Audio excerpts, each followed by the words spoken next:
Caballo de Troya 4. Nazaret. J. Benítez. A Tirma, Lara, Raquel, Sacha e Iván, que sufrieron los 105 días de gestación de esta obra. El diario. Cuarta parte. Debí suponerlo. Después de casi 9 horas de intenso y accidentado viaje, aquel respiro no era normal. Y al pisar el polvoriento sendero que se empinaba hacia la blanca y próxima Caná, el optimismo de los peregrinos se hizo humo, perdiéndose en el borrascoso y amenazante cielo de aquel lunes, 24 de abril del año 30. Y surgió la tragedia. Y quien esto escribe se vio enfrentado a otro amargo trance. Con toda seguridad, nada de aquello habría acontecido si el confiado Bartolomé, en lugar de detener su desigual paso, hubiera proseguido hacia la ya inminente y ansiada aldea, punto final del viaje. Pero, ¿quién tiene en su mano modificar los designios de la providencia? Días más tarde, al retornar al módulo y someter el minúsculo disco magnético alojado en la sandalia electrónica al proceso de lectura y decodificación, Santa Claus, nuestro ordenador central, ratificó con escrupulosa minuciosidad el lugar exacto donde se registró la lamentable incidente, a 19 kilómetros y 500 metros del lago de Tiberíades. En dicho paraje, a la vista de su ciudad natal, Bartolomé, Natanael, en una muy humana y comprensible explosión de júbilo, detuvo sus cortas e inseguras zancadas. Alzó los brazos y, al caer sobre los hombros, las amplias mangas de la túnica dejaron al descubierto unas extremidades tan menguadas como velludas y musculosas. Y girando sobre los talones nos sorprendió con una de sus inconfundibles sonrisas, franca, interminable y enturbiada por una dentadura negra y ulcerada. Juan Zebedeo, la señora y este explorador agradecieron la inesperada pausa. Y Bartolomé, encarándose a los cielos, clamó con gran voz. Las puertas se revuelven en sus quicios, así el perezoso en su cama, y tú, Caná, sobre la dorada abundancia, pero te amo. Conforme fui penetrando en la vida de aquellos hombres, los llamados íntimos de Jesús, mi sorpresa creció sin medida. Natanael era el ejemplo más cercano. Culto, filósofo y con un singular sentido del humor, acababa de hacer suyo un símil didáctico del libro de los Proverbios, redondeándolo sin pudor. Pero no debo desviarme. Quizá fueran ya las 4 de la tarde. El caso es que María, la madre de Jesús, aprovechando el breve descanso, fue a depositar el reducido hato de viaje sobre las puntas de sus polvorientas sandalias de cuero de camello. Y advirtiendo la proximidad de Caná, en un gesto típicamente femenino, procedió a ordenar y alisar los generosos, negros y discretamente nevados cabellos. Dejó escapar un largo suspiro y, por casualidad, el verde yerba de sus hermosos ojos almendrados fue a descubrir algo entre el manso y dorado oleaje de los trigales a la izquierda de la senda que nos conducía. No dudó. Y tampoco preguntó. Aquel era su estilo, decidido y, en ocasiones, peligrosamente irreflexivo. Esta forma de ser de la señora había constituido un casi permanente manantial de conflictos. Su hijo primogénito, entre otros, como espero ir narrando, fue testigo de excepción de cuanto afirmo.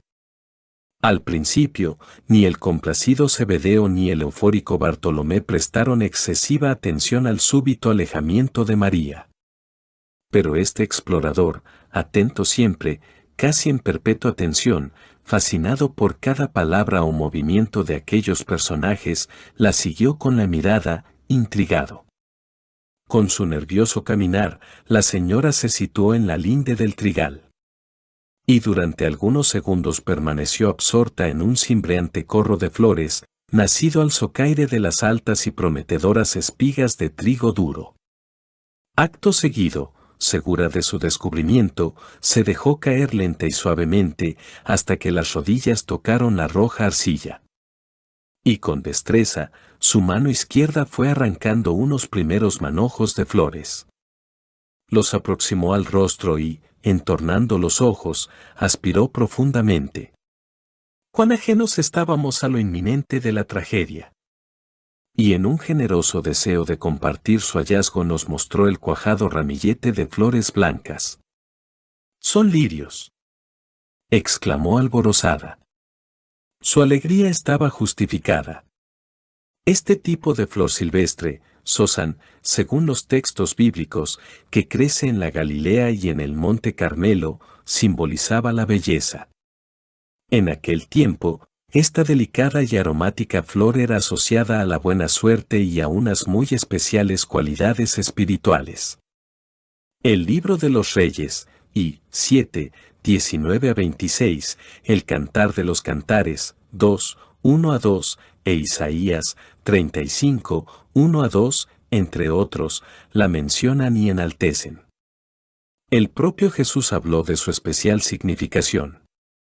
En esta ocasión, sin embargo, el descubrimiento del Lilium candidum no fue presagio de buena fortuna. Todo lo contrario. Una sonrisa fue la amable respuesta del Zebedeo al tierno comentario de María. Pero siguió a mi lado. En cuanto a mí, tentado estuve de salvar los 3 o 4 metros que nos separaban de la señora y colaborar en la recogida de los lirios. Sin embargo, Bartolomé, como si hubiera adivinado mis intenciones, tomó la iniciativa, precipitándose hacia el trigal. Se liberó del engorroso manto chaluk y, feliz como un niño, fue a inclinarse sobre las flores, apresando, no solo los lirios, sino también las moradas y azules anémonas, así como los abundantes y escarlatas ranúnculos que crecían parejos. Ahora tiemblo al imaginar lo que podría haber sucedido si me hubiera adelantado al romántico Natanael. Me disponía a interrogar al joven Zebedeo en torno al posible destino de tan copiosos ramos cuando, de improviso, Bartolomé profirió un ahogado gemido. Se incorporó veloz, soltando el ramillete. Y, ante el desconcierto general, desenvainó su gladies, lanzando un poderoso mandoble contra el escondido terreno. Entre los tallos tronchados, una nubecilla de polvo se elevó fugaz sobre las espigas, moteando la blanca túnica del discípulo. María, a 2 metros escasos, palideció. Juan y yo nos miramos alarmados, sin comprender. El golpe, propinado con ambas manos, fue tan violento que el hierro quedó clavado en la arcilla. Sin embargo, en lugar de recuperar el arma, Bartolomé dio media vuelta y, tambaleante, se dirigió hacia nosotros. Me asusté. Los ojos aparecían desorbitados, vidriosos y su faz, como la de la señora, se había tornado lechosa. Y aterrorizado extendió las manos hacia el Zebedeo, en una muda petición de auxilio. Hoy, al rememorar estas escenas y su carga de dramatismo, vuelvo a formularme la gran pregunta: ¿estábamos preparados para un viaje de esta naturaleza? Más aún, ¿es posible hallar a alguien con la sangre fría suficiente como para limitarse a observar, sin ceder a la natural inclinación de ayudar a sus semejantes? Nuestro entrenamiento, de eso no cabe duda, era excelente. Quien esto escribe había sido puesto a prueba durante las amargas horas del prendimiento, torturas y ajusticiamiento del Rabí de Galilea. Pero, aún así, las tentaciones y las dudas brotaban a cada instante. Este era el problema. Pues bien, a la vista de lo que nos tocó vivir en aquel segundo y tercer saltos en el tiempo, estoy convencido de que, a la larga, si estos viajes se repiten, los frutos pueden ser nefastos.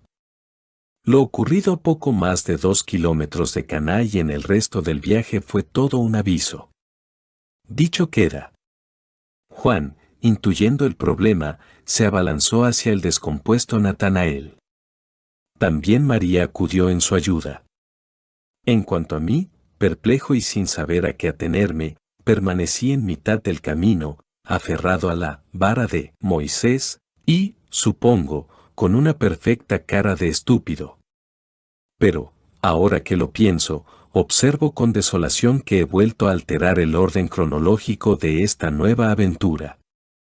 Es menester que este apresurado diario refleje los hechos tal y como sucedieron y, muy especialmente, en el orden estricto en que se manifestaron.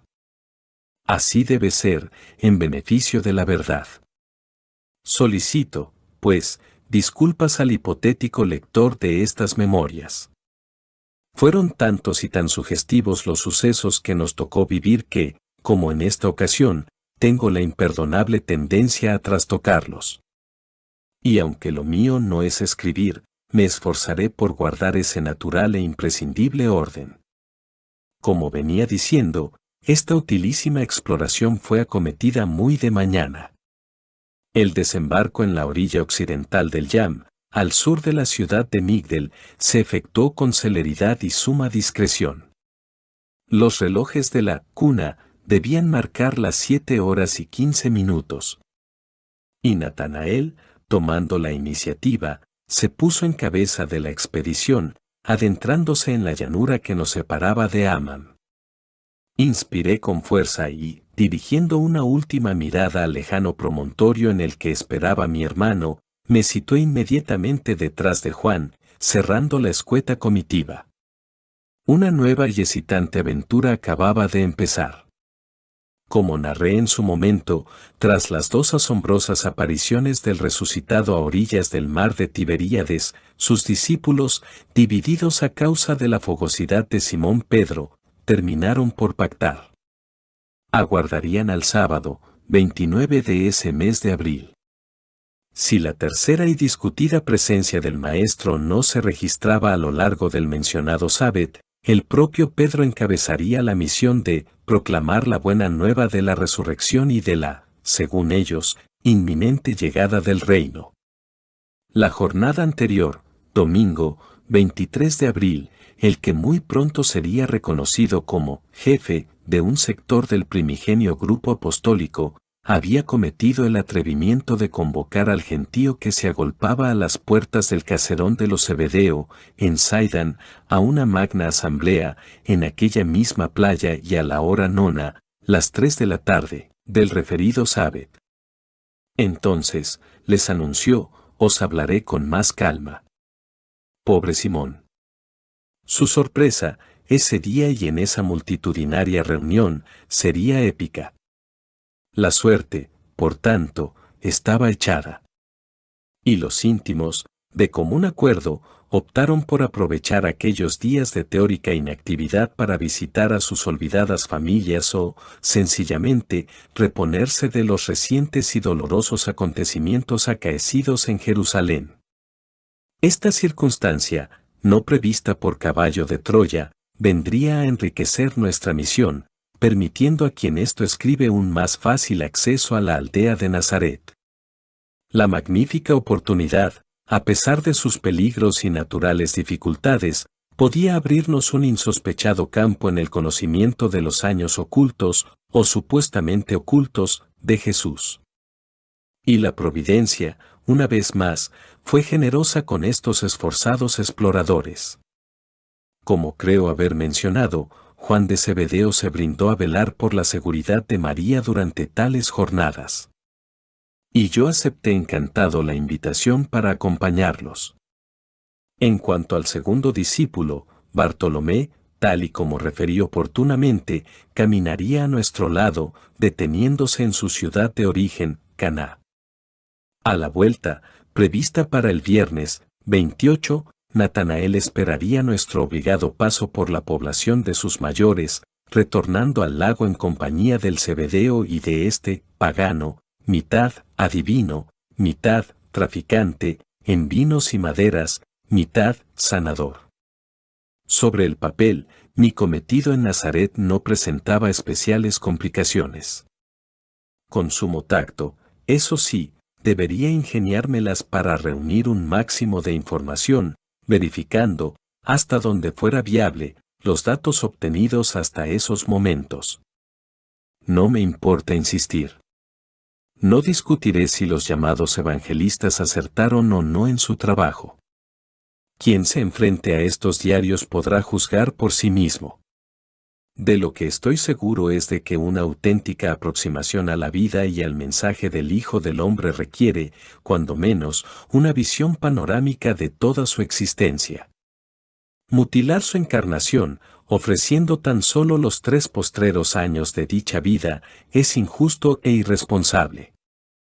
Cuanto nos fue dado averiguar sobre sus primeros 32 años se halla tan cuajado de interés que, amén de resultar atractivo por sí mismo, autoriza a creyentes o no creyentes a dibujar en sus mentes y corazones una silueta de Jesús de Nazaret infinitamente más precisa, cercana y esperanzadora. Si la filosofía y la forma de ser de cualquier humano adulto dependen en gran medida de su educación y entorno familiar, ¿por qué hacer una excepción de un Dios que se hizo igual al hombre? Qué singular simpatía nos produjo comprobar que aquel joven también supo del dolor que se experimenta ante el fallecimiento de un ser querido. Qué emoción al saber de sus estrecheces y penurias económicas. Qué serena dulzura al identificarnos con sus humanas tentaciones, con sus crisis y con su despertar a la vida. ¿Por qué los escritores mal llamados sagrados han negado a las generaciones esos dramáticos años en los que Jesús, muy lentamente, fue adquiriendo conciencia de su naturaleza divina? ¿Por qué olvidar o ocultar el transparente y hermoso amor de Rebeca, la joven de Nazaret, por aquel muchacho? Esto, y cuanto el Padre eterno y misericordioso tuvo a bien revelarnos sobre la vida oculta de Jesús de Nazaret, no empañó ni diezmó nuestra visión del Maestro. Al contrario. De ahí mi comprensible indignación con los evangelistas. Pero es hora ya de entrar en materia. Bartolomé y Juan aceleraron el paso. Era evidente que deseaban alejarse lo antes posible de la orilla occidental del Yam. El segundo, en particular, inquieto por los recientes sucesos de Sidán, trataba de evitar cualquier clase de encuentro con las gentes del lugar. Entiendo que aquella esquiva actitud nada tenía que ver con el miedo. En los momentos críticos, el Zebedeo se había destapado como uno de los más valientes, acompañando al maestro hasta el final. El problema era otro. Desde un principio, en abierta oposición a Pedro, se inclinó por una actuación más cautelosa. Juntamente con Andrés y Mateo Leví había defendido la opción de la espera. Los hechos eran tan extraordinarios, confusos y vertiginosos que, en buena ley, demandaban una profunda y serena reflexión, antes de pronunciarse en un sentido o en otro. Y aunque nadie podía dudar de su inquebrantable fe en la vuelta a la vida de Jesús, esgrimiendo una encomiable sensatez, quiso ajustarse primero a las órdenes o indicaciones del rabí. Y éstas, obviamente, no se habían producido. El tiempo le concedería la razón. Y en silencio, tras cruzar las erosionadas lajas de piedra de la calzada romana que facilitaba las comunicaciones en aquella región del lago, nos adentramos en la fértil llanura que resbalaba desde el desfiladero de las Palomas. Natanael, nuestro guía, viejo conocedor del terreno, nos arrastró durante 4 o 5 minutos a través de un laberinto de senderillos que delimitaba e intercomunicaba una no menos compleja red de huertos y campos de labranza, prolongación, en suma, del jardín de Guinosar, orgullo de la Galilea. Al poco, con admirable precisión, el discípulo de Caná desembocaba en un camino de unos 3 metros de anchura, polvoriento y alfombrado por un pestilente reguero de excrementos de caballerías y ganado menor. Me detuve un instante. Como en las correrías precedentes por las costas de Cafarnaúm y Sidán, la puntual ubicación de referencias geográficas en mi memoria resultaba de esencial interés para un más seguro y eficaz desarrollo de la misión. Y aquel camino, por lo que pude deducir, conducía al sureste. Probablemente, a la Vía Maris, en las cercanías de las ruinas de Racat o de la altiva ciudad de Tiberíades. Unos 10 minutos después nos situábamos a las puertas del Wadi o Valle de Amam, conocido también como el Desfiladero de las Palomas. Allí, la senda se partía en dos. Un ramal, angosto y descuidado, arrancaba por nuestra derecha, perdiéndose en dirección noreste. En dicha confluencia, para mi descanso y satisfacción, se erguían dos mojones de brillante basalto negro. Quizá lo que presencié en esos momentos no revista mayor importancia, pero me resisto a olvidarlo. En ocasiones, un simple gesto, como aquel, encierra más fuerza que todo un discurso. Era curioso. A pesar de su dilatada asociación con Jesús y de las excelsas enseñanzas recibidas, la mayor parte de los discípulos seguía alimentando un casi genético desprecio por los romanos. Y no era extraño que lo manifestasen a la menor oportunidad. La cuestión es que, al llegar a la mencionada bifurcación, Bartolomé, siempre en cabeza, aflojó el paso. El Zebedeo y la señora le imitaron y, tras una rápida inspección de los alrededores, convencidos de que nadie espiaba sus movimientos, el primero de los discípulos giró el rostro hacia los mojones, lanzando un súbito y certero salivazo contra la piedra. En un primer momento, un tanto perplejo, asocié aquel poco edificante gesto con alguno de los hábitos del guía. Mas, al ser testigo de un segundo salivazo, propinado esta vez por el Zebedeo, mi desagrado se transformó en curiosidad. Y, sin más, reanudaron la marcha. No necesité explicaciones complementarias. Al pasar ante los mojones entendí la razón de semejante comportamiento. Cada una de aquellas piedras volcánicas, de 1 metro de altura, orientaba al caminante en una muy concreta dirección. En uno, vaciado en la dura roca, había sido esculpido el nombre de Tiberíades y los estadios que restaban hasta la ciudad, 21, unos 4 o 5 kilómetros. El segundo mojón, marcando el ramal que serpenteaba hacia el noreste, advertía de la proximidad de Migdel, situada a 5 estadios, alrededor de 1 kilómetro. Pues bien, aunque los mojones y las pertinentes señalizaciones podían haber sido trabajados unos 70 años antes, seguramente en la época en la que el rey Herodes el Grande conquistó aquella zona, debajo de los respectivos letreros, una mano diestra y, casi con seguridad, romana, había grabado la efigie del César Tiberio, dueño y señor de la levantisca provincia por la que caminaba. Sonreí para mis adentros y, acomodando a mi espalda el cada vez más molesto pellejo del agua, apresuré el paso, reintegrándome al grupo. Santa Claus, días más tarde, ajustaría las mediciones. No obstante, si no erraba en los cálculos, aquella primera etapa, desde la playa a las puertas del Wadi, había sido apurada en cosa de 15 minutos. No estaba mal para una milla. Aquel, naturalmente, no era el camino habitual entre Nahum y Nazaret o viceversa. Al utilizar la vía marítima y desembarcar al sur de Migdel, habíamos evitado los 8 kilómetros que separaban la citada Nahum, Cafarnaum, de la ciudad de la Magdalena. Pues bien, al irrumpir en el Wadi Amam, el caminar se ralentizó, lógica consecuencia de la progresiva elevación del terreno. Debemos considerar que el nivel del lago de Tiberíades en aquel tiempo se hallaba en la cota menos 212 metros y que, en breve, nos situaríamos en el del mar Mediterráneo, rebasándolo en más de 40 metros en las cercanías de la aldea de Arbil. Y todo ello en cuestión de 2,5 kilómetros. El escenario que se abrió entonces ante este emocionado explorador fue, sencillamente, sobrecogedor. Las referencias obtenidas desde el aire no hacían justicia a tales quebradas. En un centenar de pasos, a partir de la bifurcación, el paisaje sufrió una dramática metamorfosis. El vergel que nos recibiera al pisar tierra firme había claudicado, en beneficio de unos riscos afilados y altivos, de paredes verticales y desnudas, ora violetas, ora doradas, que emergían como centinelas. Y a sus pies, hasta donde la naturaleza había sido capaz de trepar, unos apretados y verdinegros bosques de terebintos y robles del Tabor.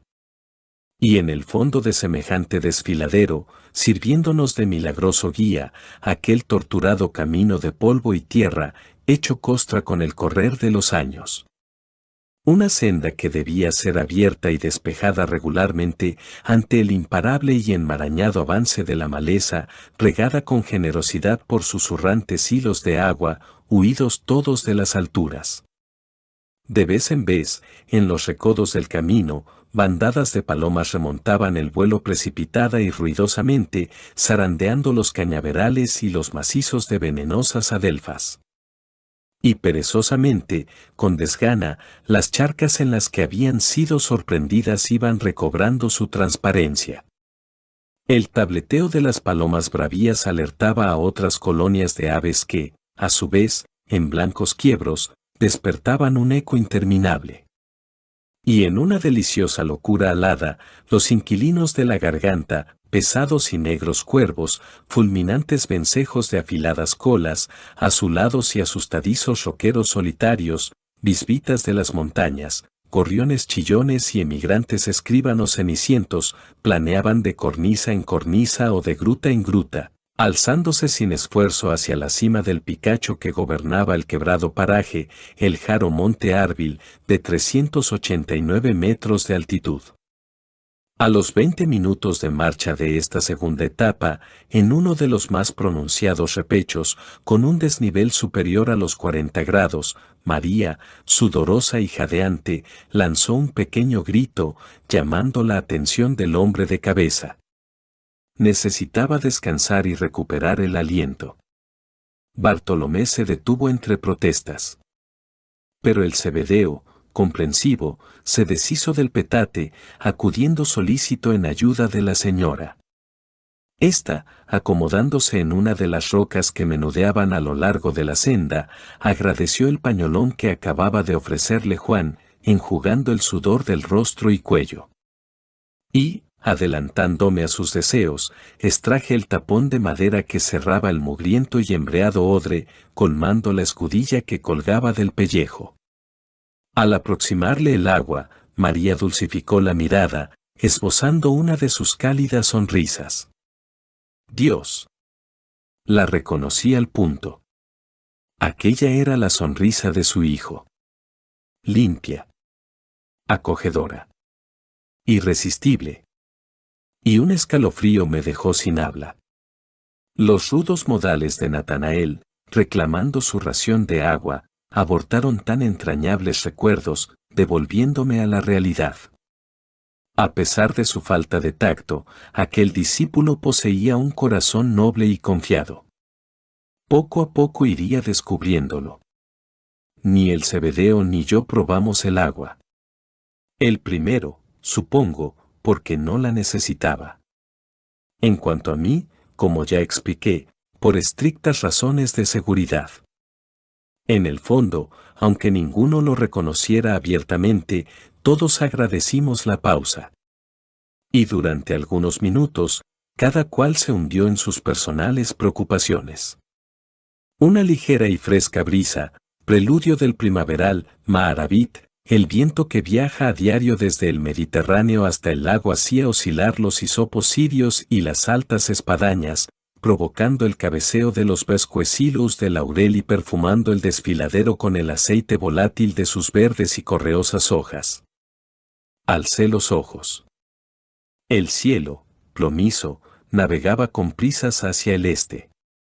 Y de nuevo, muy a mi pesar, fui asaltado por aquel familiar sentimiento, mezcla de añoranza y sutil melancolía. ¿Cómo explicar tan paradójica situación?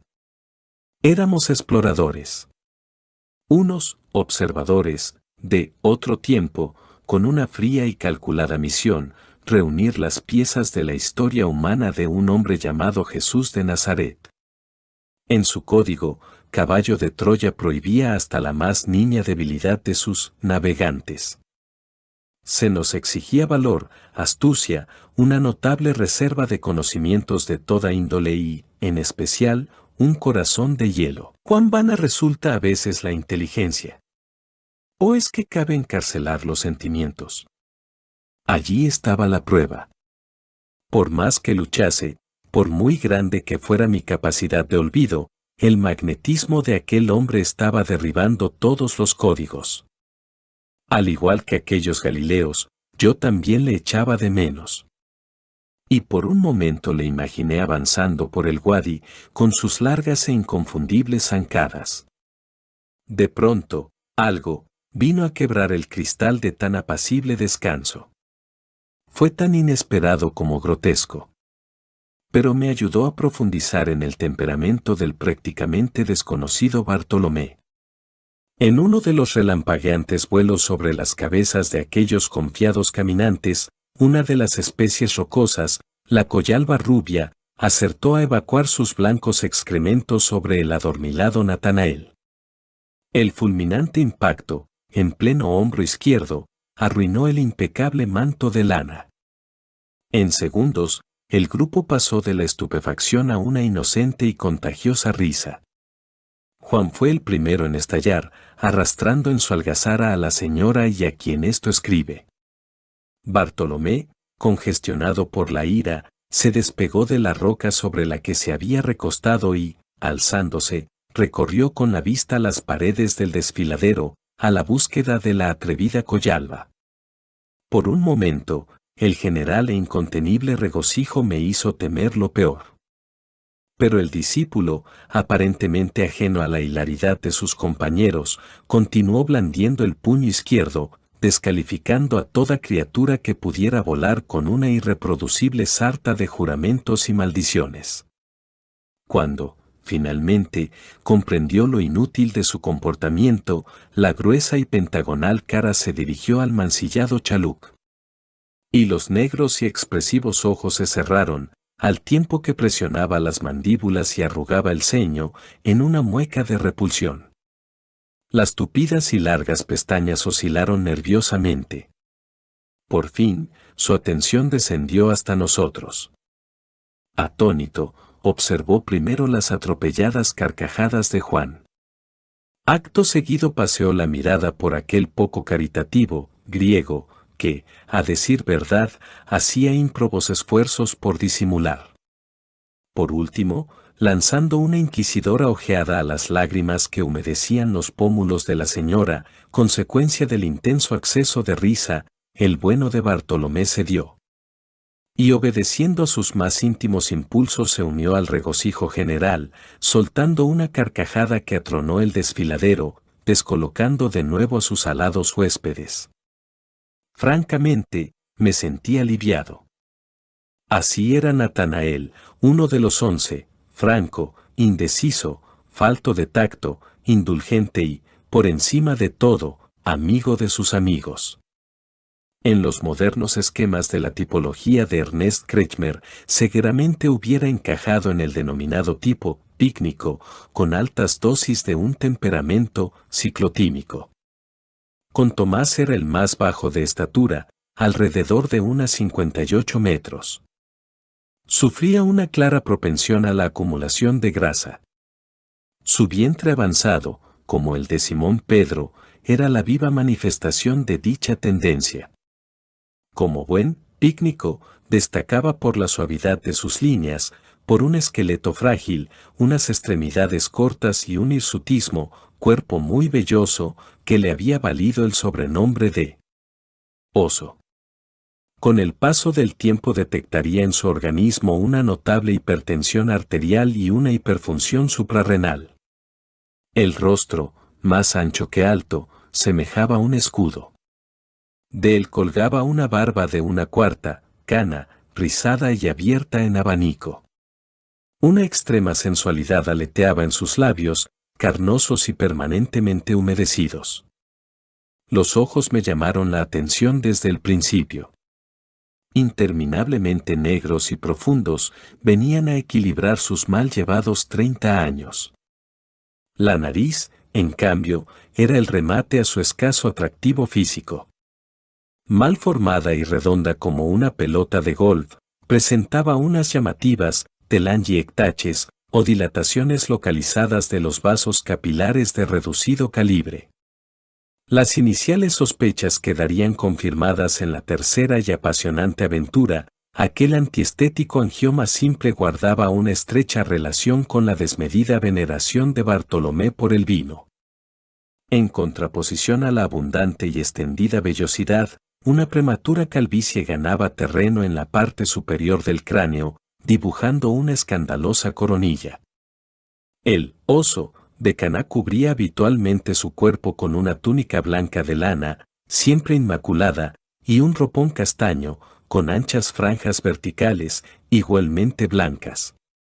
Durante el tiempo que permanecía a su lado, la pierna izquierda apareció siempre fajada. Unas bandas de cuero de vaca, ceboso y descolorido por el uso, trataban de aliviar un antiguo problema vascular, unas venas varicosas, varices, tan frecuentes entonces como en la actualidad. Según nuestros cálculos, al menos un 10 o un 15% de la población adulta se veía afectada por esta dolencia. María, servicial y conocedora de la pulcritud de Natanael, puso punto final a las risas y al pequeño incidente de la collalba. Como la mayoría de las hebreas se hallaba familiarizada con las propiedades de muchas de las plantas que crecían en aquellas tierras, se puso en pie y, tras un rápido examen de la floresta, se dirigió a una mata de arbustos de unos 80 centímetros de altura, de tallos lampiños y abundantes nudos verdes y carnosos. Arrancó un manojo y, tomando una piedra, se situó frente a la roca que le había servido de asiento. A una escueta orden suya, Bartolomé se desembarazó del manto, extendiéndolo sobre la mencionada roca. Sirviéndose de algunas hojas de adelfa, María procedió primero a una meticulosa limpieza de las heces. Troceó los tallos y, depositándolos sobre la mancha, agarró la piedra con la mano izquierda, golpeándolo sistemática y contundentemente, procurando no lastimar el chaluc. Un jugo lechoso brotó al instante, cubriendo los restos del excremento. Concluida la operación de limpieza, el ropón fue devuelto a su propietario. Y la expedición atacó el último tramo del desfiladero. No pude evitarlo. Movido por la curiosidad examiné los restos de la planta utilizada por la señora. Se trataba del salicor blanco, una especie silvestre cuyas cenizas, adecuadamente tratadas con aceite de oliva, proporcionaban el borit, o bor, un sucedáneo del jabón, mencionado en Jeremías 2:22, con el nombre de nitro. Aquel último avance por el Wadi resultaría de alto interés para este explorador y, en definitiva, para los futuros planes de la misión. Como ya dije, mi hermano y yo habíamos decidido forzar la suerte, embarcándonos en un tercer y extraoficial salto en el tiempo, a fin de acompañar al maestro a lo largo de sus años de predicación. Pues bien, entre los preparativos para tan ambiciosa y arriesgada odisea figuraba uno de vital importancia, la elección de un paraje sobre el que descender y ocultar el módulo. La escasez de combustible nos obligaba a un vuelo corto que, en principio, de acuerdo con los estudios desplegados en las inmediaciones del Yam, debería tener como escenario la garganta por la que ahora caminábamos. Naturalmente, la nueva base madre debería ser previamente explorada. En su momento ascenderíamos a la cumbre elegida, comprobando in situ las características del lugar. Una de nuestras obsesiones era localizar un punto de asentamiento en el que el paso o la presencia de seres humanos y animales fueran prácticamente nulos. Disponíamos de la invisibilidad, merced a las radiaciones infrarrojas. Sin embargo, a raíz de la embarazosa experiencia vivida en el Monte de las Aceitunas con el joven Juan Marcos, todas las cautelas eran pocas. Por otro lado, lo dilatado de la exploración nos forzaba a un drástico ahorro del gasto energético de la nave. Ello significaba, entre otras servidumbres, la desconexión de los diferentes escudos protectores, al menos durante nuestras largas ausencias. En síntesis, la seguridad de la cuna, la de sus delicados equipos y, en especial, la de sus pilotos exigía que la base madre fuera inexpugnable. Si fallábamos, si el módulo resultaba atacado y destruido, el retorno a nuestro tiempo habría sido inviable. Hubiéramos permanecido, trágicamente anclados, en una época que no era la nuestra. Al efectuar los primeros estudios, el monte Arbil, con sus 181 metros sobre el nivel del lago, se destacó como uno de los firmes candidatos para el referido asentamiento del módulo. En teoría, sobre los mapas, parecía ofrecernos unas muy buenas perspectivas, paredes escarpadas en la casi totalidad de su perímetro, apenas 1,5 kilómetros desde la cumbre a las orillas del Yam, una aceptable equidistancia con las ciudades de Tiberíades y Naum y, en apariencia, una cima despoblada, pedregosa e inculta. Pero, conforme fui avanzando hacia el pie de la enorme mole, algo, que, obviamente, no figuraba en nuestra cartografía me hizo dudar. Aquella pared, orientada al norte, amén de una veintena de grutas, presentaba otras tantas y largas cuerdas que caían desde la cumbre, muriendo justa y sospechosamente en la oscuridad de las mencionadas cuevas. Alguien, por supuesto, las utilizaba o había hecho uso de ellas para ingresar en dichas oquedades. Aquello no me gustó. Y dispuesto a no desaprovechar la oportunidad emparejé mi paso con el de Bartolomé, interrogándole acerca de la sorprendente cordería, mecida ahora por la brisa del oeste.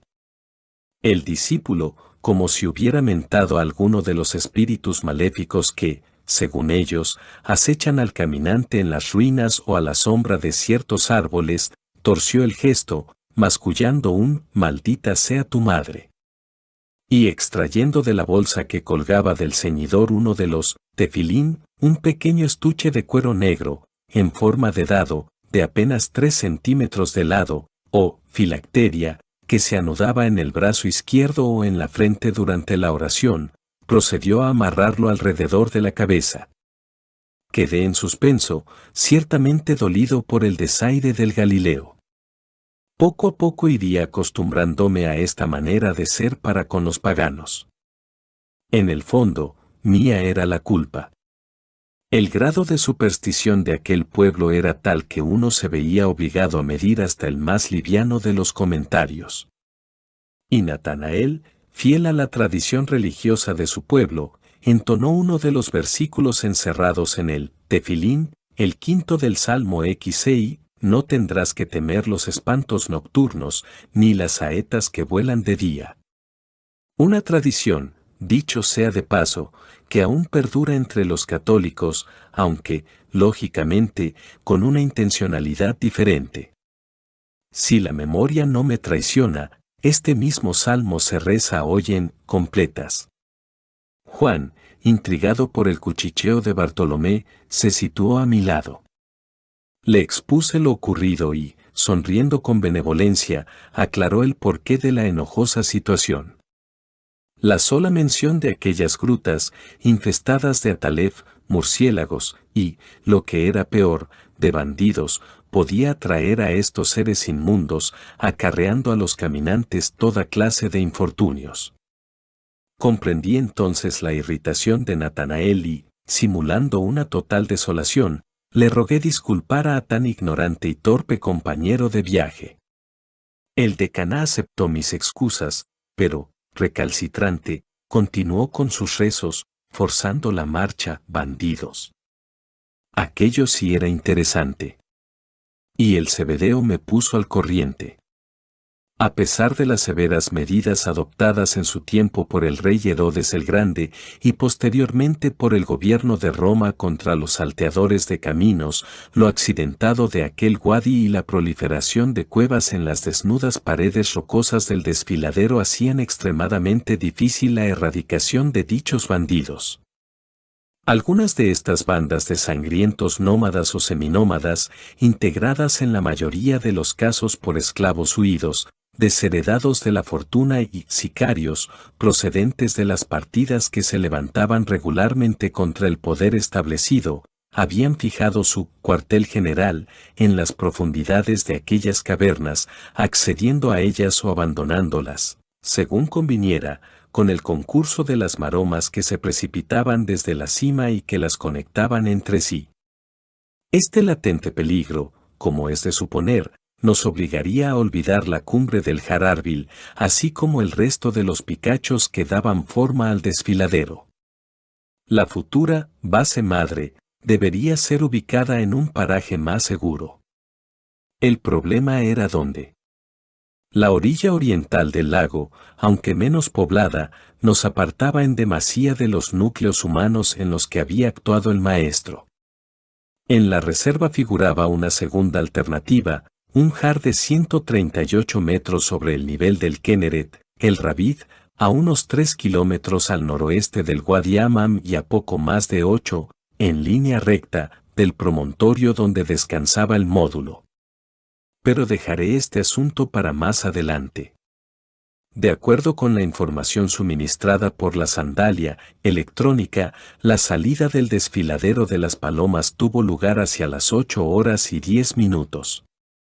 Es decir, los 2,5 kilómetros de esta segunda etapa fueron cubiertos en 40 minutos. El ligero retraso obedeció a lo abrupto del perfil y al breve y accidentado descanso. Al dejar atrás las alturas de Arbil, Bartolomé cesó en sus monocordes rezos. Guardó la filacteria que le oprimía las sienes y, descargando el corazón con un aparatoso suspiro, aproximó a los labios un saquito de cuero que colgaba permanentemente del cuello. Lo besó y, conjurado el peligro de los bandoleros y espíritus maléficos, aminoró el paso. Cuando la confianza fue más estrecha, el íntimo de Jesús me mostraría complacido su pequeño tesoro. Aquel amuleto consistía en una porción desecada de huevos de langosta. Como era obligado, yo le hice partícipe del mío, el que me obsequiara Juan Marcos en Jerusalén. Aquel día, al compartir los supersticiosos temores del oso, terminé por ganarme su amistad. A nuestros pies se abrió entonces una singular planicie, en forma de punta de flecha y de unos 500 metros de longitud. Toda ella, a izquierda y derecha del rectilíneo camino que la seccionaba, aparecía cubierta por un monte bajo, unos arbustos de 50 centímetros de altura, muy ramificados e íntimamente entrelazados. Y al fondo, en la base de aquel triángulo verde y espinoso, la aldea de Arbil. Natanael intercambió unas frases con el Zebedeo. Pero, dada mi posición, algo retrasada respecto a los discípulos y a la señora, no logré captar su significado. A cosa de 400 metros, casi al término de la senda, se divisaba un grupo de individuos y caballerías. Y deduje que los comentarios podían guardar relación con los personajes que teníamos a la vista. Allí, torpe de mí, volvería a equivocarme. Al aproximarnos descubrí una partida de Felá, el típico campesino palestino, afanada en la extracción y almacenamiento de los arbustos enanos que dominaban la planicie. Mis compañeros avivaron la marcha. Al llegar a la altura de la media docena de hombres respondieron entre dientes a los saludos de rigor. Y recelosos y huidizos, sin girar las cabezas, pusieron tierra de por medio, alejándose hacia la aldea. Yo, como digo, caí en una nueva torpeza. Curioso, me entretuve frente a la cuadrilla, observando su trajín. Con las túnicas arrolladas a la cintura, ciñendo los lomos, y las cabezas cubiertas por sendos pañuelos grisáceos, doblados en triángulo y sujetos por cuerdas de lana y pelo de cabra, los parlanchines felas se introducían entre los arbustos con increíble habilidad, arrancándolos, raíces incluidas, con 2 o 3 certeros golpes de azadón. Las plantas, de la especie Pimpinela espinosa, eran arrojadas al camino y cargadas en enormes cestos de hoja de palma, de casi 1,5 metros de diámetro, firmemente sujetos a los costados de 3 cenicientos asnos de Licaonia, rebeldes y obstinados, pero los más fuertes y apropiados para las grandes distancias. A mis preguntas, el capataz se deshizo en explicaciones. Aquel espino, el Sarcopoterium spinosum, que había tenido oportunidad de contemplar en algunas de las casas y jardines de los alrededores de la ciudad santa, era muy codiciado entre los hebreos. Resultaba excelente para cercar una propiedad o como combustible. Las hojas, incluso, divididas en varios pares de foliolos dentados, aportaban un exquisito sabor a las comidas. Aquella, según entendí, constituía una de las fuentes de riqueza de Arbil. La pimpinela era exportada a toda la Galilea, la Decápolis y, por supuesto, a Jerusalén. Y deseoso de complacer a tan interesado extranjero, el jefe de los Fela puso en mis manos un puñado de verdes y olorosas hojas, replicando a mi gratitud con un «La paz te acompañe en tu caminar». Pero mi contento duraría poco. Cuando dirigí la vista hacia el camino, el corazón me dio un vuelco. El último centenar de metros aparecía desierto. Mis compañeros de viaje habían desaparecido. Corría hacia la aldea. ¿Cómo era posible? Apenas me había entretenido. A unos metros de las primeras casas frené la incómoda carrera. El ropón y el maldito odre de agua no hacían otra cosa que embarullar mi ya penosa situación. Dudé. ¿Atajaba por el interior de la población? Caminé un par de minutos. Al poco retrocedía desmoralizado. El dédalo de casuchas y callejones resultó tan enrevesado que, en previsión de peores males, me incliné por el camino más seguro. Rodearía Arbil. Aunque mi hermano y yo habíamos prestado una especial atención al estudio de la ruta que debía conducirme a Nazaret, en ningún momento sospechamos que tuviera que hacerla en solitario. Naturalmente, a pesar de los peligros que ello implicaba, estaba dispuesto a intentarlo. Lo más prudente, sin embargo, era viajar en compañía de los discípulos. Tenía que darles alcance. Y supuse que, dada su refractaria actitud a cualquier tipo de roce con los habitantes de la región, lo verosímil es que hubieran elegido aquella misma dirección o la opuesta, es decir, la que bordeaba Arbil por el flanco oeste, distanciándose así de todo compromiso. Según los mapas y los datos espigados por los especialistas de caballo de Troya, el camino habitual, desde el Wadi Amam, descendía hacia el sur hasta fundirse con la ruta principal, la que enlazaba Tiberíades con las regiones más occidentales del país. En total, incluyendo la llanura de la Pimpinela, alrededor de 3,5 kilómetros. En principio, me consolé, no era lógico que el oso, nuestro guía, hubiera elegido otro derrotero. Forcé el paso, distanciándome de las míseras chozas que cerraban la aldea por el este. A diferencia de las sólidas construcciones de Nahum y Zaidan, lo poco que llevaba visto de Arbil resultó deprimente. Era un milagro que aquellas casas de enrojecido adobe, con terrados de paja y tierra apisonada, pudieran hacer frente a la estación de las lluvias o a los embates de los poderosos vientos estivales. Las finas columnas de humo negro que se alzaban por doquier eran humilladas por el puntual Maharabit, precipitándose sobre patios y callejones, atufando a las gruesas matronas que trasteaban a las puertas de las lóbregas viviendas. A las afueras, por el terreno que pisaba, baldío, pedregoso y erizado de cardos, una chiquillería andrajosa, de cabezas afeitadas y conquistadas por piojos y pústulas, correteaba y zahería con palos y pinchos a una pareja de onagros, unos asnos de cuello curvo, largas y tiesas orejas y llamativas crines marrones que flotaban y se prolongaban hasta la cola.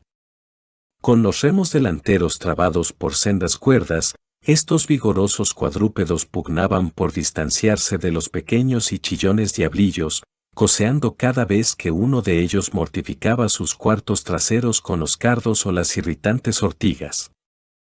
Al alcanzar el límite de la aldea, otro contratiempo vino a empeorar la situación. La vereda que nos había guiado a través de la plantación de Pimpinela espinosa se presentó nítida, zigzagueando, en efecto, hacia el sur. Pero, allí mismo, corriendo en la mencionada dirección sur y también hacia el lago, arrancaba una nutrida colonia de centenarios olivos que entorpecía la observación. Escruté el polvoriento camino hasta donde fue posible, con la esperanza de localizar a mis desaparecidos acompañantes. Tuve que desistir. Al pie de uno de aquellos soberbios y ramificados olivos, de casi 5 metros de altura, un anciano y varias mujeres trabajaban sobre un espeso y fétido colchón de estiércol. Me aventuré a interrogarles. El viejo, en cuclillas, con los pies enterrados en la apestosa masa, procedía a llenar una serie de anchas y poco profundas escudillas de barro. Mezclaba previamente la materia orgánica con paja, comprimiéndola después en los recipientes. A renglón seguido, las mujeres apilaban los platos, a la espera de su total desecación. En cuestión de días, si la climatología acompañaba, el estiércol se transformaba en una torta, rígida y compacta, muy útil como combustible. El Galileo negó con la cabeza.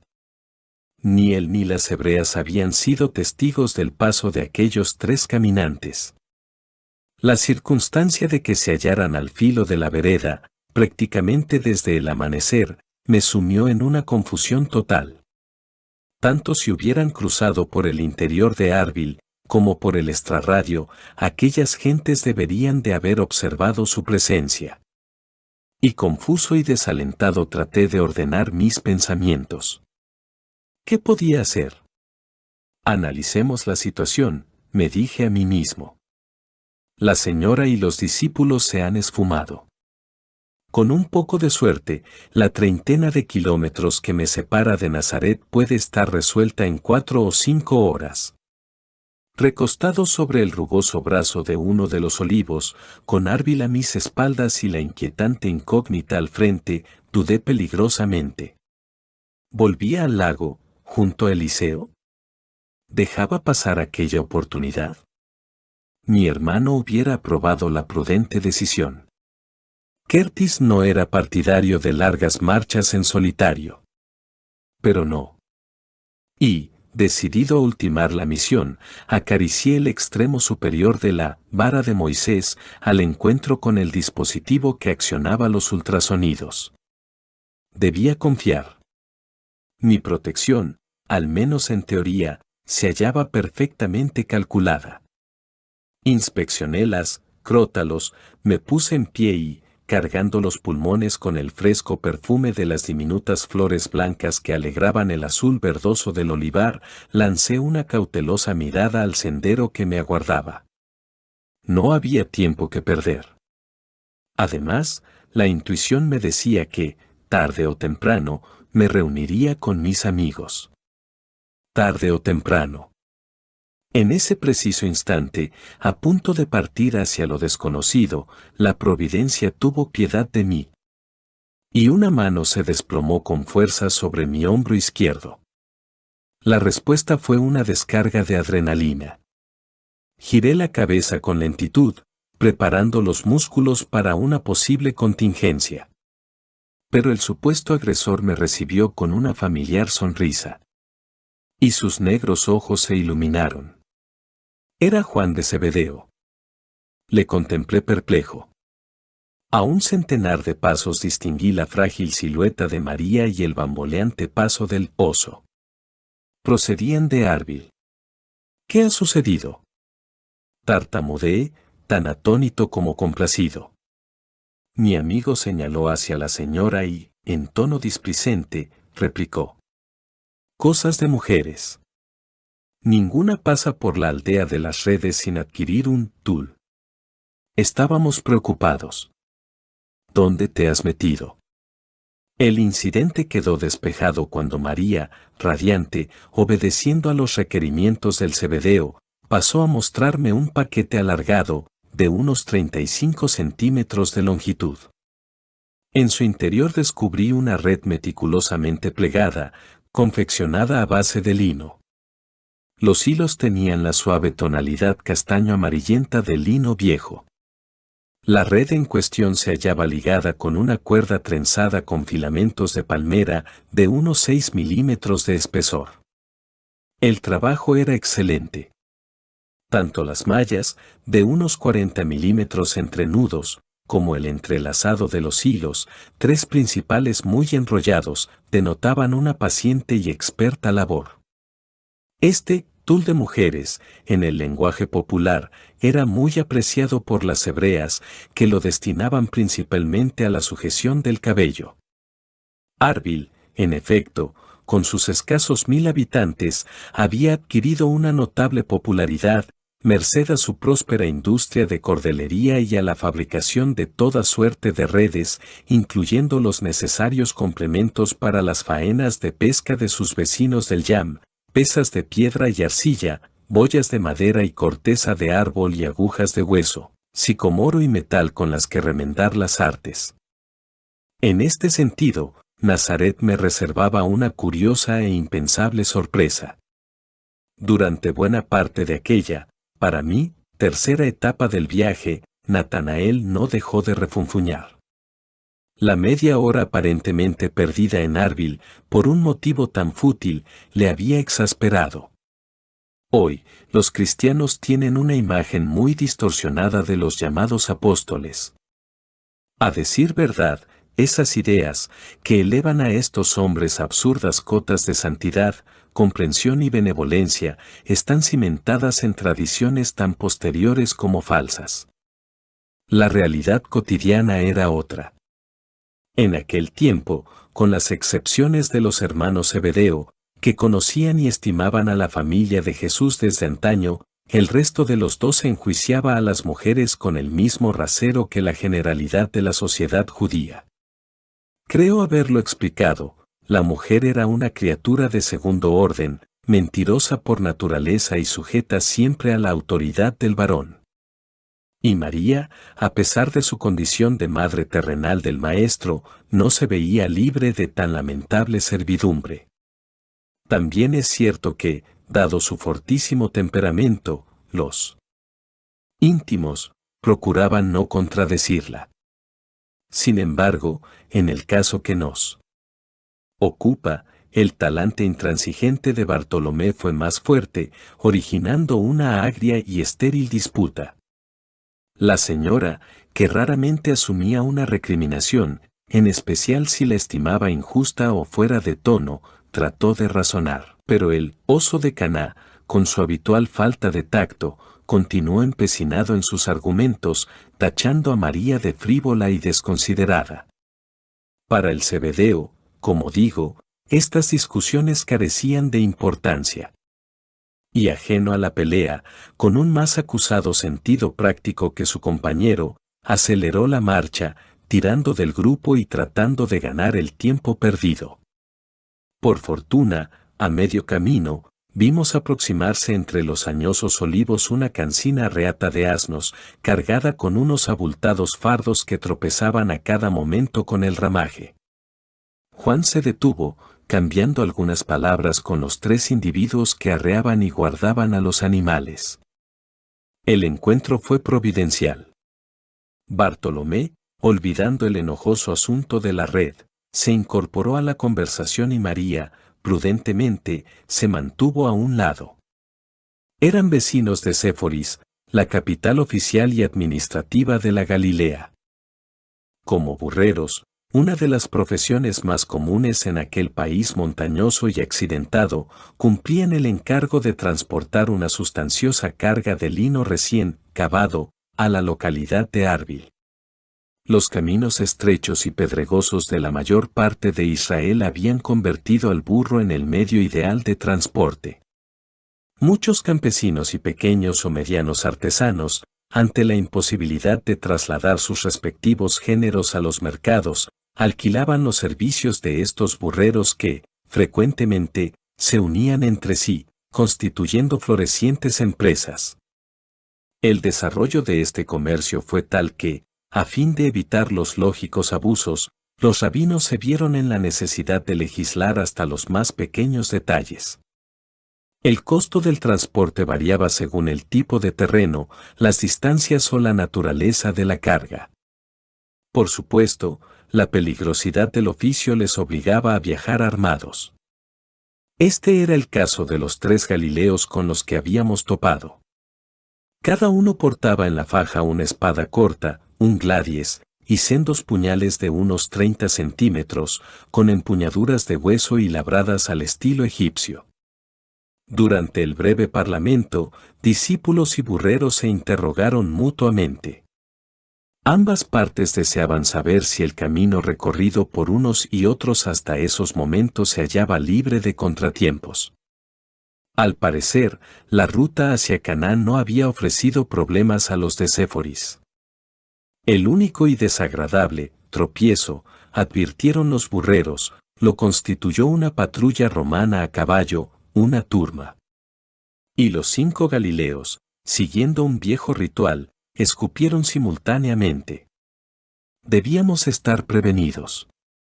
Procurando no perder detalle de la conversación, fui aproximándome a una de las caballerías con el fin de examinar los apretados paquetes de plantas. Se trataba, efectivamente, del Linum musitatissimum, una de las 200 especies del género Linum, muy difundida en la Baja Galilea y, como tendría ocasión de verificar en su momento, fuente destacada de riqueza para Séforis y su comarca. Su fibra, no tanto la semilla, muy rica en aceite, era aprovechada para la confección de tejidos y cuerdas. La señora, experta tejedora, me sorprendería con sus habilidades a la hora de manipular esta hierba anual de 50 centímetros y deliciosas flores azules. Rematado el intercambio de información, cada grupo prosiguió su camino. El nuestro, con los ánimos más sosegados, se dispuso a dejar atrás la milla escasa que nos separaba de la ruta principal. El terreno sobre el que prosperaba el olivar fue ascendiendo paulatinamente hasta alcanzar la cota 200. Fue allí donde, por primera vez, tuve la oportunidad de divisar en lontananza, como a unos 2 kilómetros, los célebres cuernos de Jittim, unas mesetas, más que picos, de 326 metros sobre el nivel del Mediterráneo. Algunos autores y escrituritas modernos han asociado estos cráteres extintos con 2 pasajes de la vida de Jesús. Aquí, dicen, pudo tener lugar el famoso Sermón de la Montaña, así como el milagro de los panes y los peces. En la actualidad, los guías muestran a los viajeros y turistas la llamada Roca del Cristiano, que se supone sirvió de mesa a tan memorable acontecimiento. Y aunque el sentido común me dictaba que tales tradiciones no podían gozar de mucho fundamento, abordé al Zebedeo, interesándome sobre el particular. Juan me escuchó atónito. Y replicó con un argumento aplastante: ese paraje está maldito. A partir de la primavera, el aire se torna insoportablemente caliente, las fuentes se secan y la tierra se cuartea. Allí, concluyó, solo anidan las serpientes. Estaba claro. Los referidos episodios de la vida pública del maestro habían sido removidos de los auténticos enclaves geográficos donde tuvieron lugar. Estos exploradores fueron testigos de excepción de ambos sucesos y estamos en condiciones de afirmar que todo ello aconteció a orillas del Yam. El segundo de estos hechos, la multiplicación de los panes y los peces, registrado al sur de la ciudad de Betsaida Yulies, estremecería a Eliseo. Minutos después de la hora tercia, las 9 de la mañana, arribamos al Fina la carretera principal, la que enlazaba Tiberíades con el oeste de Israel, comunicando el mar del Keneret con Megiddo y la llanura de Esdrelón. A pesar de su desahogada anchura, unos 5 metros, la vía en cuestión no era mejor que las veredas precedentes. El intenso tráfico de hombres y caravanas la habían descarnado. El piso, de tierra prensada, presentaba un interminable tinte negruzco, fruto de los orines y evacuaciones de las caballerías. Era una lástima que los hábiles constructores romanos hubieran despreciado aquella importante arteria. Una carretera, procuré no olvidarlo, por la que había caminado el maestro en multitud de ocasiones. No me cansaré de cantar las excelencias de aquella región. La Galilea de hoy es un demacrado reflejo de la que nos tocó recorrer en aquel tiempo. Incluso el cántico del exagerado Flavio Josefo sobre dicha tierra se queda corto y empobrecido. Daba igual la dirección que eligiera. Los campos, valles o laderas se hallaban mimosa y exhaustivamente cultivados. Al dejar atrás el inmenso olivar surgieron ante mí, a derecha e izquierda de la carretera, perdiéndose en la distancia, apretados campos de trigo y de cebada, a punto de sazón el primero y dispuesta para la siega la segunda. Y más allá de los ondulantes trigales, coronando colinas, nuevos olivares, perfectamente alineados, que difuminaban el rojo arcilloso del terreno. Y en el horizonte, por encima del nivel de los 300 metros, las benéficas masas verdeazuladas de los bosques de robles, algarrobos, terebintos y pinos de Alepo. Esta era una de las claves de la magnificencia de la Alta y de la Baja Galilea, los innumerables y espesos bosques, entre los que sobresalían 3 especies de robles, 2 pertenecientes al común siempreverde y el gigantesco, anciano y venerado roble del Tabor. El régimen combinado de lluvias, más abundantes entre octubre, noviembre y marzo-abril, propiciaba toda suerte de manantiales y corrientes subterráneas que los naturales supieron hacer suyos. Las nieves acumuladas en la cadena montañosa del Hermón, actual Líbano, emplazada a 53 kilómetros de la primera de las desembocaduras del Jordán, en el lago de Tiberíades, constituían un tesoro seguro e impagable del que se beneficiaba toda la región. A diferencia de la Judea, cuya piel era el desierto, Galilea difícilmente supo de la sequía y del hambre. Estas circunstancias, como escribe Josefo, atraían, incluso, a los menos amantes del trabajo. Las cifras hablan por sí solas.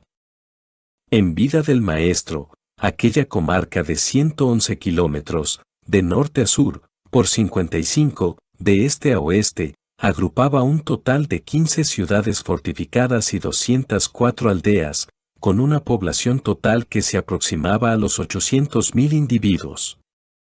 La bondad de la tierra, pesada, de grano fino y con excelente capacidad de absorción del agua, y el ingenio de los campesinos hacía el resto.